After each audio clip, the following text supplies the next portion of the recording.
It's my pleasure today to introduce two speakers. The first one I think will be rather brief, but is actually joining us from the National Microbiome Data Collaborative as a representative, and that is Pujao Van Gay, who's the Scientific Community Engagement Manager. And Pujao is based out of, I should say the collaborative is based out of Lawrence Berkeley National Lab. She has a PhD in computational biology from the University of Minnesota, where she studied the impacts of migration on the human gut microbiome and obesity development. So after she speaks, then we'll hear from Dr. Lisa Karstens, who's an assistant professor in our department and in our division, so DMICE and BCB. Also has a joint appointment in OB-GYN, Division of Urogynecology, and her research is focused on methods for robustly understanding the relationship of the human microbiome to disease. She has a really strong emphasis on methods of low microbial biomass to better understand the urinary microbiome's role in non-infectious bladder disorders. And over the last year, she's been part of the National Microbiome Data Collaborative Ambassador Program. So there will be, this is, as was mentioned in the abstract, there will be this is a precursor for a workshop that will be hands-on dealing with Urobiome metadata. And so there will be a link put in the chat for workshop registration. And obviously, if you have any questions, you can do that in the chat. So I'm going to hand it over now for this overview and introduction to both Dr. Van Gay and then Dr. Karstens. Thank you, Shannon. So today, I'm just going to give an overview of today's talk. We're going to talk about the National Microbiome Data Collaborative and their mission, and then I'll go into a brief introduction about the human microbiome and the urinary microbiome or urobiome. Then we'll go and discuss a little bit about the data lifecycle and metadata, what metadata are, and how and what the existing microbiome metadata standards are and how we can adapt them for urobiome research specifically. I'm happy to jump in really quick to talk about the next few slides. So just a quick overview of what the National Microbiome Data Collaborative is. So we're a Department of Energy funded pilot project. As mentioned already, we are based at the Berkeley lab, but it is a multi-lab effort. So there's 3 other national labs that are also involved with this project. And essentially our mission is to make multi-omic microbiome data more accessible. So for many of you out there who are working with multi-omic data, and it doesn't even have to be microbiome data specifically, I'm sure that you're all well aware of the problem of trying to find data sets that you're looking for from published work and having to sometimes contact researchers in order to access that. So we're really working on streamlining that process so that you can come to one resource to look for the data sets that you're interested in. So what that means is that we're focusing heavily on standardizing the metadata along the way. And then of course, standardizing the bioinformatics workflows that you use to process the multi-omic data. And then of course, building out kind of this data ecosystem and the infrastructure to house all of that data. If you could go to the next slide. So just a quick snapshot of what our data portal currently looks like. So again, we are in a pilot phase, so it's not very well populated yet, but I encourage you all to take a look and explore. It's actually at, let me just put it in the chat here. If any of you want to go ahead and explore the data portal, it is public and you can take a quick look at what's there. But essentially, this is meant to showcase how all of the data standards allows you to, kind of search by latitude and longitude because those are formatted exactly the same. And so ultimately, we're hoping to populate this with more data sets and more environments and hope that it's going to be a useful resource for everybody. And so this was a paper that was published early last year that was contributed to by many folks within the microbiome space. And I wanted to just quickly share here that, so this figure is meant to show the different environmental packages. So if any of you are familiar with the Genomic Standards Consortium's MixS packages, they do break up the environments in which microbiomes come from by these that are listed here on the y-axis here. So of course, across the human space, then of course the broader environmental space too. And then on the x-axis here, we're trying to measure, how compliant are they with actually matching the package that they're using to the environment that they sampled. And the red here is to showcase, those who actually used it correctly. And you can see across the board, there's a lot of variation across environments. It looks like, this is a little bit of a sampling bias because we have a ton of human data. So it does look like, maybe the human skin and vaginal are a bit more compliant and more familiar with the right package versus some of the others. It might be a little bit more murky in terms of knowing what to choose. So we can definitely do better in terms of helping the community learn how to properly use the right package and then apply the standards as well. But yeah, I will stop there and hand it back to Lisa. Great, thank you. And now I realize that we probably have a mixed audience here, so I'm going to give a brief introduction to the human microbiome and urinary microbiome so that we can all be on the same page about the data that we're talking about. So as many of you know, humans are complicated superorganisms that live in a symbiotic relationship with many different microbes that make up our microbiomes. Though there's some debate about the actual numbers, it's estimated that for every single human cell we have at least one, possibly 10 microbial cells. And genetically speaking, we have on the order of 23,000 human genes, but have 2 to 10 million microbial genes, which importantly change throughout our lifetime. Now, these bacteria, viruses, and fungi are all vital for human health.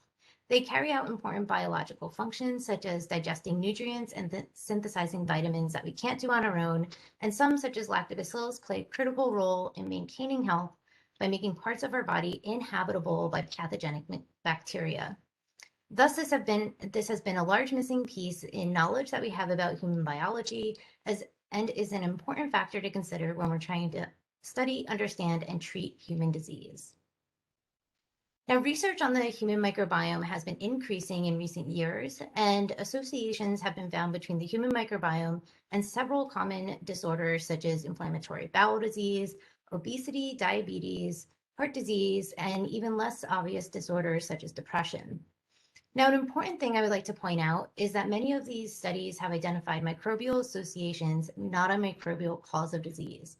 This means that the microbiome is altered in the disease state, but it's not clear if the microbiome is responding to or causing disease. And this actually can be quite challenging to get at, especially in complicated systems such as humans. Nevertheless, these microbial communities hold great potential to be used as diagnostics or prognostics for human disease and may play a critical role in developing personalized medicine. So all this research on the human microbiome has made us rethink and re-explore body sites and tissues that we previously thought were sterile. How many of you have heard that urine is a sterile biofluid in the absence of an infection? I'm sure most of you have. However, is it really reasonable to think that the bladder would be sterile? At least in women, it's in very close proximity to some of the most densely populated niches in the human body that there'd have to be something really special going on to prevent it from being colonized. And over the last 10 years, several researchers have challenged this dogma and have identified that bladders of most adults do have some level of bacteria in the absence of any clinically identifiable infection. This effort was started by Linda Brubaker and Alan Wolf at Loyola University and has been supported by work from several other research groups across the world now. Now, you may be wondering why there's such a large-scale explosion of scientists investigating the microbiome, and it's primarily because we now have better methods and techniques for detecting these microbes. So earlier methods that studied the relationship between microbes and human health were highly dependent on culturing techniques where we would take a sample and plate it on some selected media and wait for colonies to start to grow.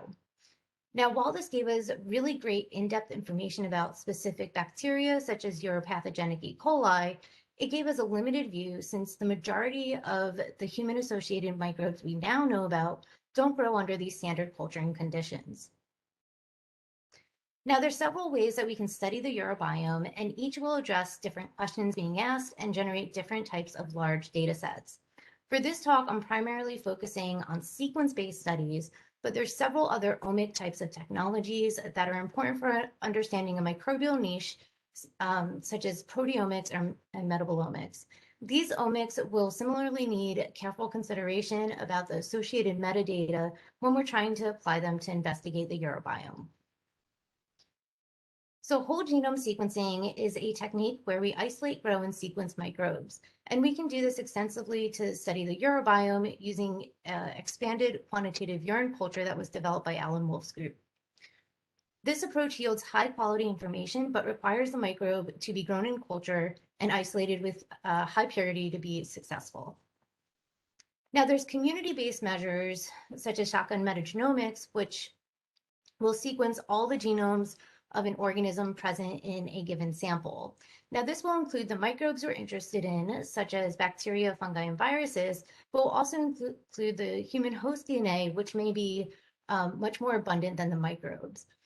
So this approach will give us in-depth information about those organisms that are present and also their genetic content or their functional potential. However, there are significant limitations, such as that host DNA contamination, complexity, and expense. And importantly, the ideal use of this technology to study the urobiome has not been worked out thoroughly, and only a few studies have used this approach, most of which have used voided specimens, which are higher microbial biomass than those sampled directly from the bladder. Now, another approach that's widely used is marker gene sequencing, where we target and sequence a specific gene. To study bacteria, we target the 16S rRNA gene, and to target fungi, we can use another gene such as 18S or ITS.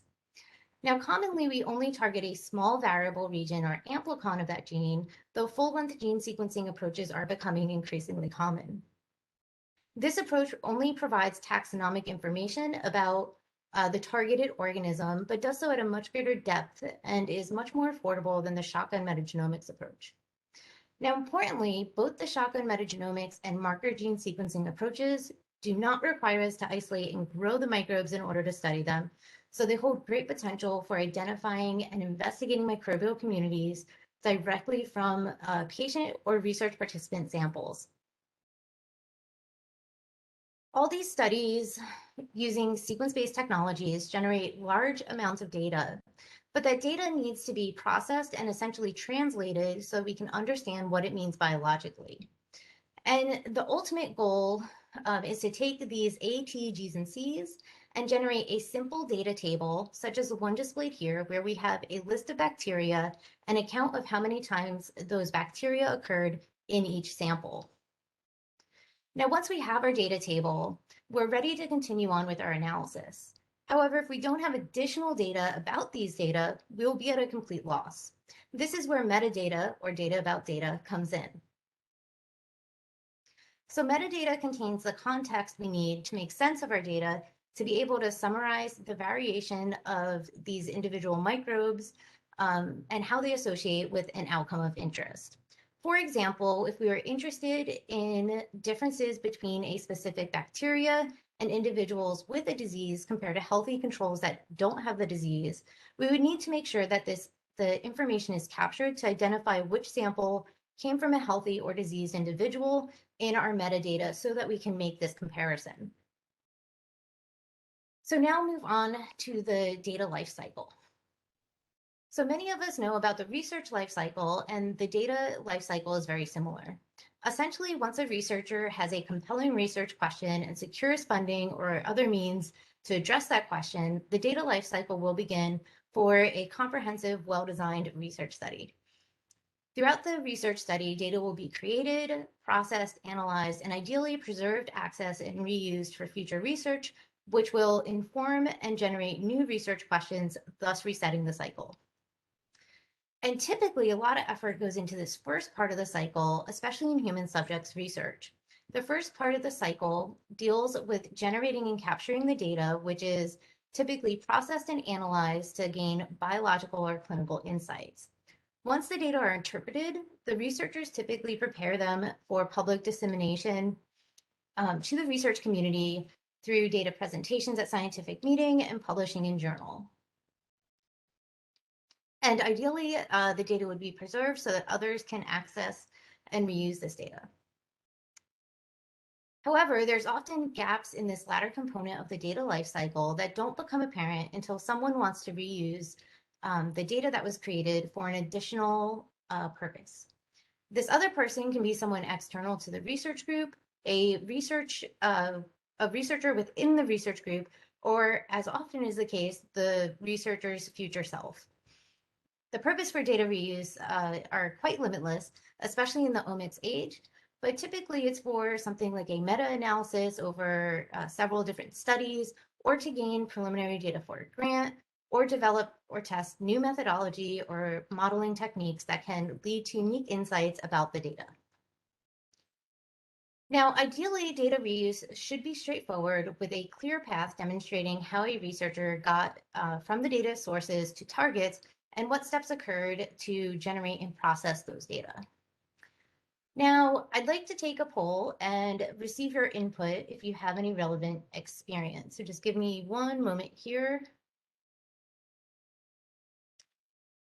So if you could join this poll by either scanning this QR code or going to slido.com and typing in 126754 and answer this question of whether you've reused data from publicly available sources or not.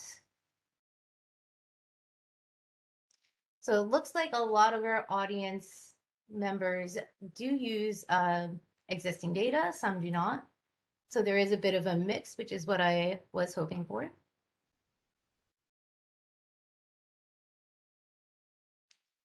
So great. And I do see that some people are still accessing, which is great. So we do have a bit of a mix where people have and have not used data from publicly available sources.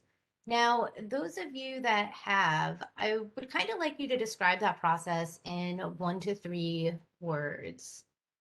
Was it an easy process or not so much?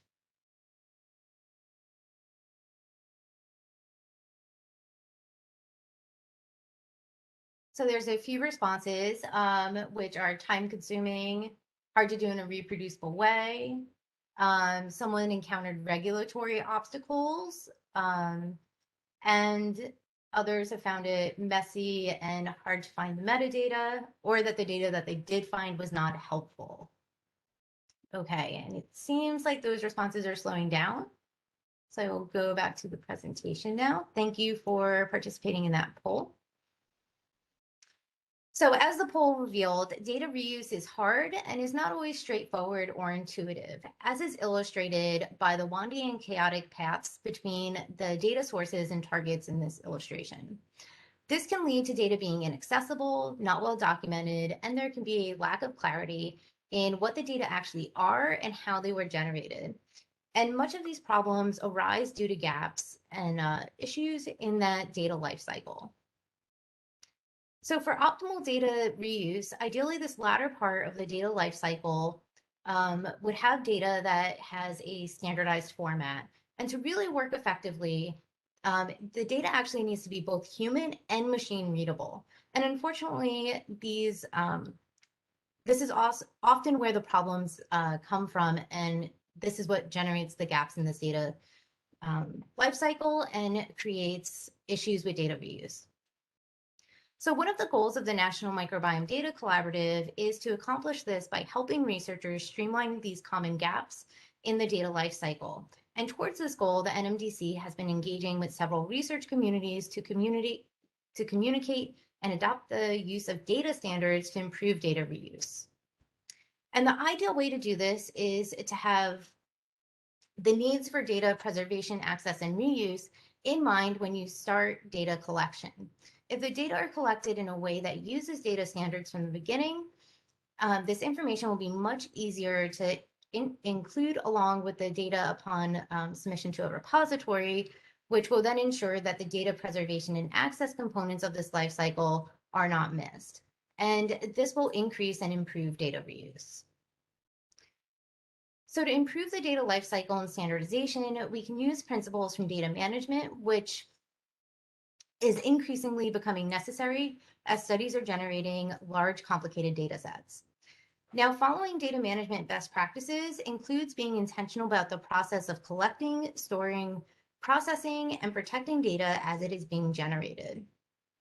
And ideally, good data management will naturally support data preservation and the fair standards of making data findable, accessible, interoperable, and reusable. Now, there's several benefits to following data management best practices. And of those, the ones that really come to mind are that data would be discoverable, accessible, comparable, and persistent. Now, the impact this can have for individual researchers is actually quite large. It can really increase your scientific exposure and help to ensure that the work is appropriately cited and referenced. And the impact can actually be quantifiable and measurable, especially if there's a digital object identifier associated with data products.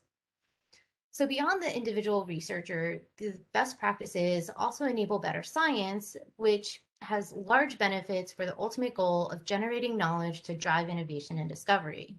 Now, specifically for Urobiome research, we need this knowledge and innovation to really move the field forward to achieve the ultimate goal, which is to improve health outcomes and clinical management of patients that suffer lower urinary tract symptoms that disrupt their daily lives.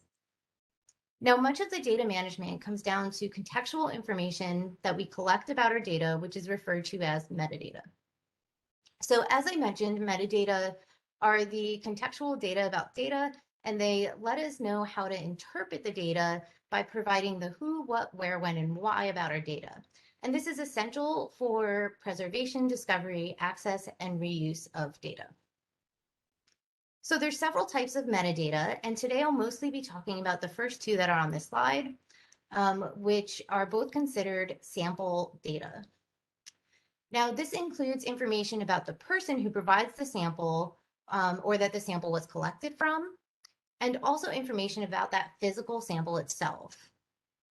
Now, the several other components of metadata that we won't be covering today are nonetheless very important, and this includes information about how the data was generated from the sample, how that information was processed, and then the final data annotations for interpretation.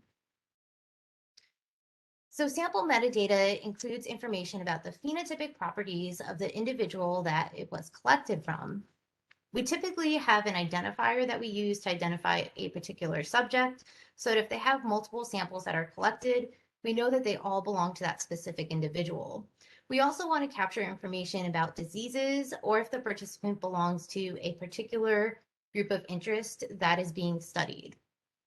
We also want to ensure that we are capturing information about potential confounding factors or those that might influence the microbiome, such as diet or antibiotic use. Essentially, we want to make sure we capture any vital information that we need to perform our statistical analyses at the end of the study. Now, the sample data about the physical sample also includes information about when the sample was collected, what kind of sample it was, and typically we also have information about the body site that it came from and other properties such as pH or storage conditions.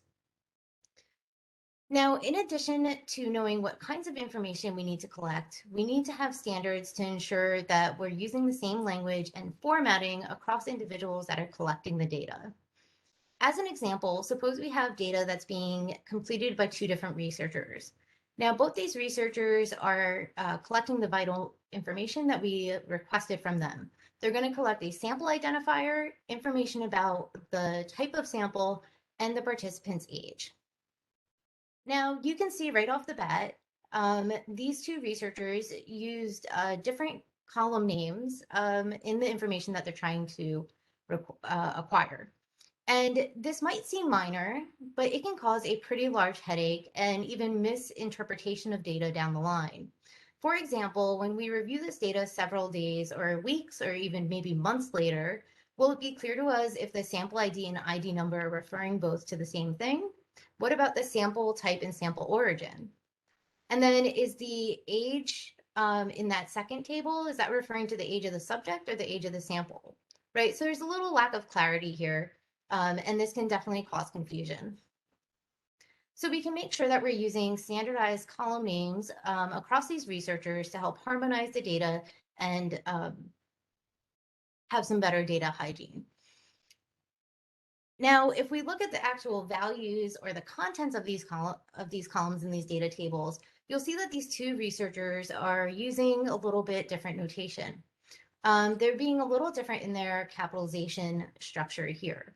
So we have a sample ID that begins with a lowercase c, and then we also have the same number, but the C is a capital C. And it could be hard to identify if these are supposed to mean or refer to the same sample or not, especially if some time has passed.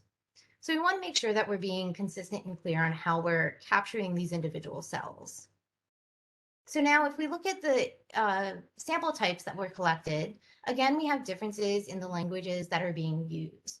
Here, the first researcher is using terms such as clean catch, catheter, and vaginal to describe the samples. And the second one is using terms such as voided urine, urine, and vaginal swab. Now, if this data was submitted with sequencing data and a future researcher is trying to find data that pertains to urine samples, they would only be able to identify the samples that were in the second table, and the clean catch and catheter samples would not be represented, whether or not they were supposed to.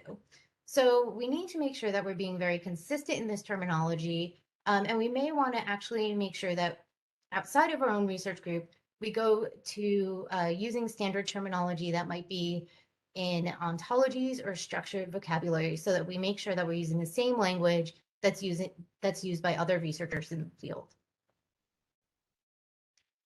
Now, again, if we look at the subject age column, you'll see that there's quite a few differences in the formatting that these two researchers are using.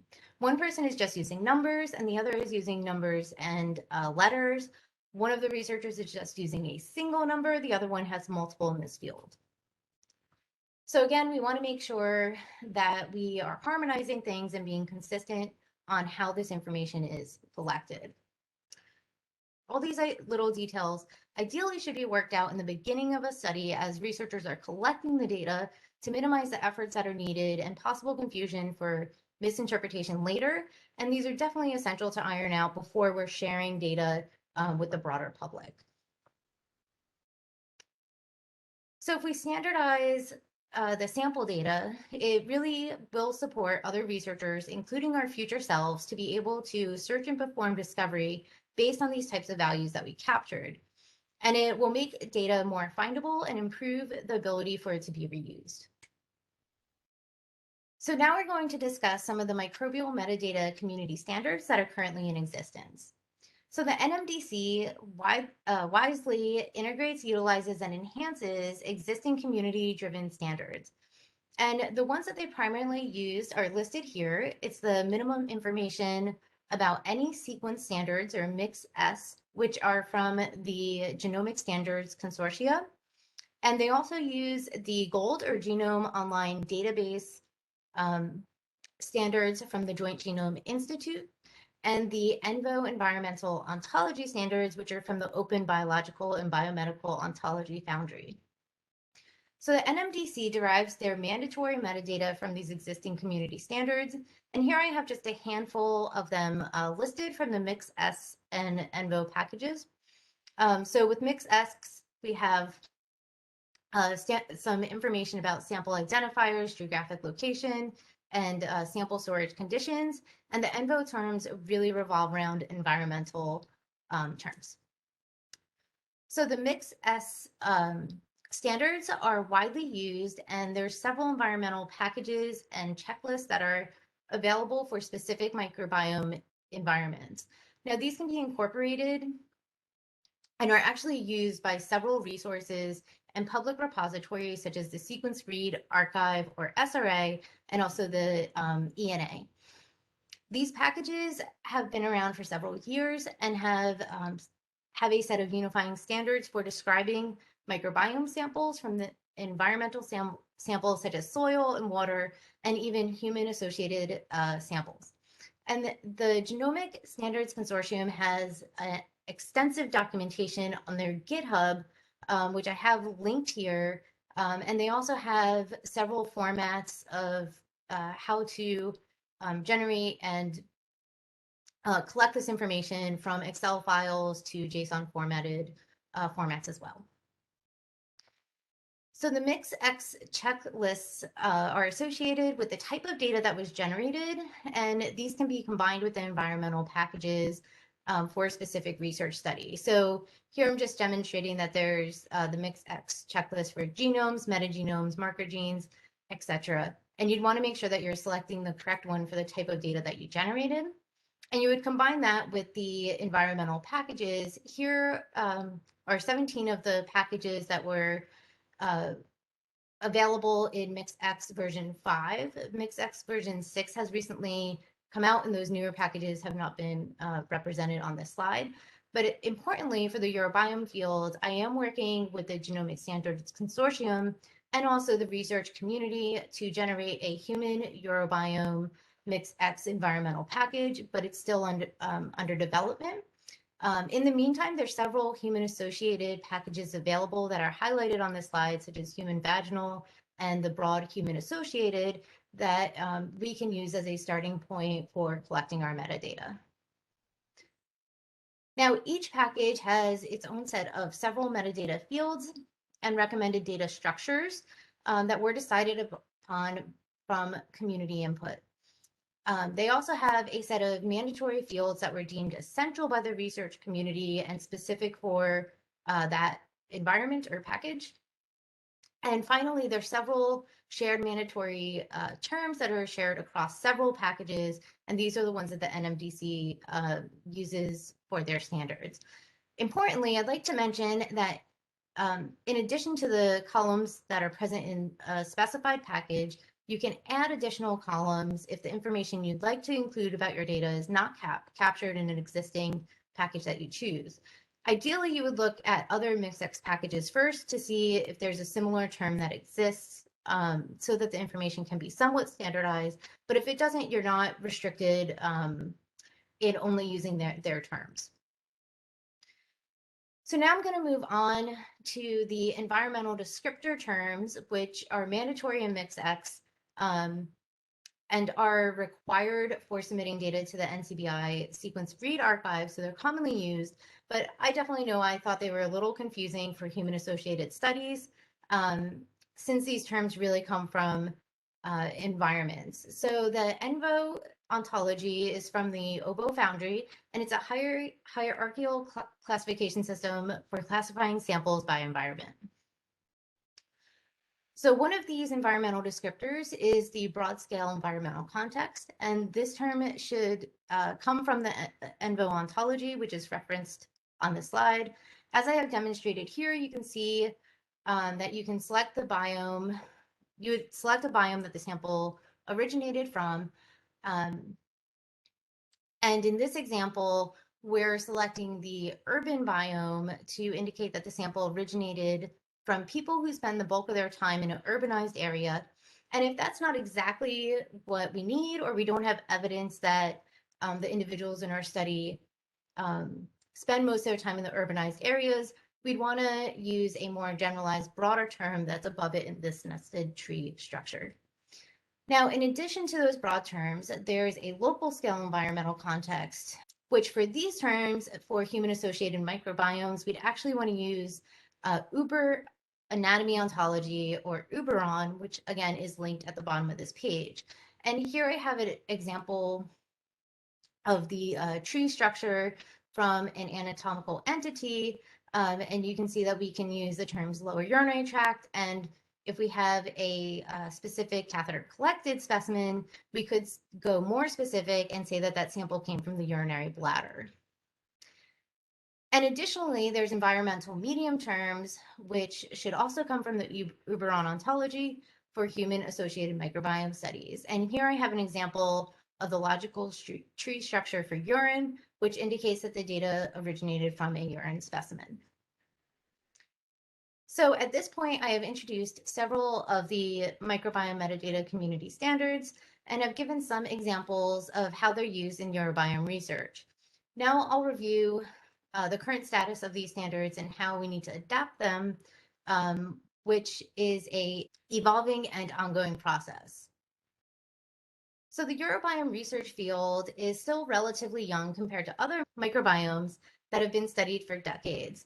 And to effectively study the microbiome, we need expertise from clinical specialists such as urologists, urogynecologists, nephrologists, and pediatric urologists.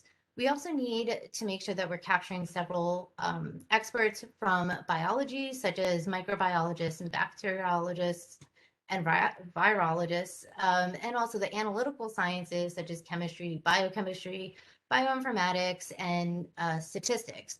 So we need to make sure that we're all working together and communicating effectively with each other to achieve the goals as a community, which is primarily to improve the healthcare for patients with lower urinary tract disorders. And towards this goal, the Urobiome research community has begun to form standards and consensus to make sure that we're all educating each other. And this consensus statement was published in M-Systems last year. So now, first and foremost, we must always keep in mind that at some point, the data that we have came from a human subject. So it may or may not fall under the realm of human subjects research, depending on what data we're using and what information was collected. So we need to make sure that when we're sharing data, we're paying particular attention to the rules of the institutional review boards that oversee human subjects research, and that we make sure we're very, very, very careful that we only share de-identified data. And this means that there's definitely a balance between being comprehensive and also protecting privacy.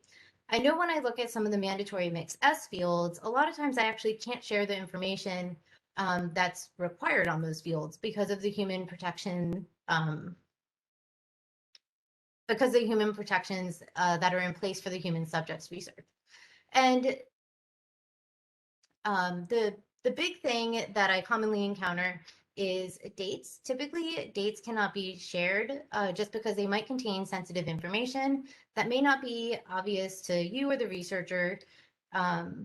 And often there are broad policies that no dates can be shared, just kind of as a blanket policy. And this means that any dates that we export need to be either have some sort of offset or be generic, such as just using a month and a year only. The same goes for location. Location, particularly if it's tied to the participant's home address, cannot be shared even in metadata. And another one that I commonly see is age over 90. Might not be obvious to everyone that that could be sensitive information and is often not shareable. And there are several others. This is by no means comprehensive. Another particular point for Urobiome research is that the terminology we use when investigating the microbiome, we really need to start being very consistent, because it's really key for communicating and interpreting results. And the literature is already getting quite a bit murky with if we're studying the urinary, urine, or bladder microbiome. And we need to make sure that the community is agreeing on definitions for these types of microbiomes that we're studying, which is often tied to the sample type that we collected. So now another issue that I've encountered in my research is that the terminology I need to describe the diseases or disorders that I'm studying is not really accurately represented in the recommended disease and phenotype ontologies that are out there. Here's one example. So I study urgency urinary incontinence, or urge urinary incontinence. And when I try to find that in the existing ontologies, I'm given the options of either urinary incontinence or stress urinary incontinence.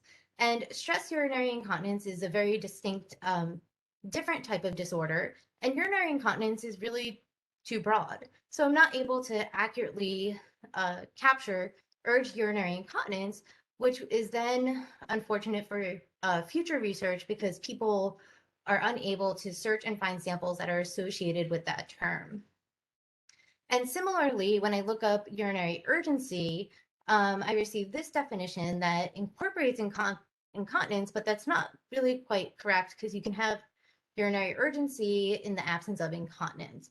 So again, these are issues with the existing ontologies that we need to work as a community to fill these gaps and make sure that we're accurately describing and have the terms available that we need to us.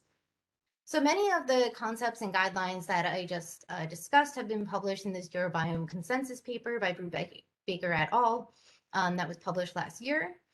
This work came out of the Urobiome 2020 conference that was held prior to the pandemic, where several researchers in the Urobiome field from different backgrounds met and discussed these details to try to develop a consensus for this field. And importantly, we have several tables about terminology and then also metadata that should be collected or elements that should be collected as part of Urobiome research, as I'm displaying here, which is from the table 1. And as you can see here, we have a lot of biological elements such as age, sex, and antibiotic use. And we also indicated if we think they are required or desired for Urobiome research. And as you can see, this maps to the variables that we kind of discussed in the MixX packages. And here you can see that there is a in-depth description or definition, and then also recommendations for terms for investigators to use. And as part of this manuscript, we also included a template in the supplemental material that can be downloaded and used by researchers. And my group has also been working on a REDCap version that's near completion, where researchers can use this to capture the data in a standardized form, and it's compatible with the MixX data standards. So in conclusion, I hope you learned about metadata standards and applications for Urobiome research. If you'd like to gain practical hands-on experience digging into these details of metadata for Urobiome research, please join the Urobiome Metadata Workshop on May 11th. Registration will have a cap, so please only register if you plan on attending, and register early to make sure that you can secure your spot. Also, the Urobiome standards are still in development, so please join the conversation if you're in this area of research or if you have expertise that you think you can contribute to this area of research. We do have a Urobiome 101 workshop that's coming up at the OGS IUGA meeting in June, and we are looking forward to having another Urobiome conference in 2023. There's also a Caribou Connections working group for Urobiome research, so please get in touch with me and I can put you in touch with those folks as well. So with that, I'd like to thank all of you.